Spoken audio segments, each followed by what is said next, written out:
क्या कोई सच में इतना शक्तिशाली हो सकता है कि महाभारत जैसा भीषण युद्ध जो पूरे 18 दिन तक चला उसे एक ही क्षण में समाप्त कर दे? और अगर ऐसा संभव था तो नारायण अवतार श्री कृष्ण ने उस युद्ध को 18 दिन तक चलने क्यों दिया? इस रहस्य को जानने के लिए आइए चलते हैं महाभारत काल के कुरुक्षेत्र में। जिस योद्धा का नाम सुनकर खुद महाभारत का युद्ध रुक सकता था, आज वही कलयुग में भगवान बनकर पूजे जाते हैं। क्या आप जानते हैं वो कौन थे? हम बात कर रहे हैं बारबरीक की। बारबरीक महाभारत के सबसे शक्तिशाली योद्धाओं में से एक थे। वे भीम के पौत्र और घटोत्कच के पुत्र थे। बचपन से ही उनमें असाधारण शक्ति और गहरी भक्ति थी। माता मौरवी की कठोर तपस्या और भगवान शिव के वरदान से उन्हें ऐसे दिव्य अस्त्र प्राप्त हुए जो पूरे युद्ध का निर्णय एक ही पल में कर सकते थे। बारबरीक के पास 3 अमोघ बाण थे। पहला बाण शत्रुओं को चिन्हित करता था, दूसरा बाण सभी को नष्ट कर देता था और तीसरा बाण स्वयं वापस तरकश में लौट आता था।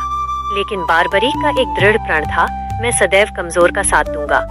जब ये बात श्री कृष्ण को पता चली तो उन्होंने समझ लिया कि यदि बारबरीक युद्ध में उतरे तो धर्म और अधर्म का संतुलन बिगड़ जाएगा।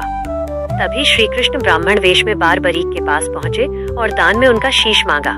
बिना एक पल सोचे बारबरीक ने अपना शीश दान कर दिया। श्री कृष्ण के वरदान से शीश कटने के बाद भी बारबरीक ने पूरा महाभारत युद्ध देखा। उनका शीश एक ऊंची पहाड़ी पर स्थापित किया गया जहां से पूरा युद्ध मैदान दिखाई देता था। यह वही पहाड़ी है जिसे आज हम खाटू श्याम के नाम से जानते हैं। युद्ध के अंत में स्वयं बारबरीक ने कहा कि पांडवों की विजय का पूरा श्रेय केवल श्री कृष्ण को ही जाता है। इसी कारण श्याम बाबा कहलाए हारे का सहारा, क्योंकि जो पूरी तरह टूट चुका होता है उसे संभालने वाले वही होते हैं। अब एक सवाल आपसे, महाभारत का युद्ध कहाँ हुआ था? इस सवाल का जवाब छुपा है इसी वीडियो में। क्या आपको मिला? कमेंट में जरूर बताइए।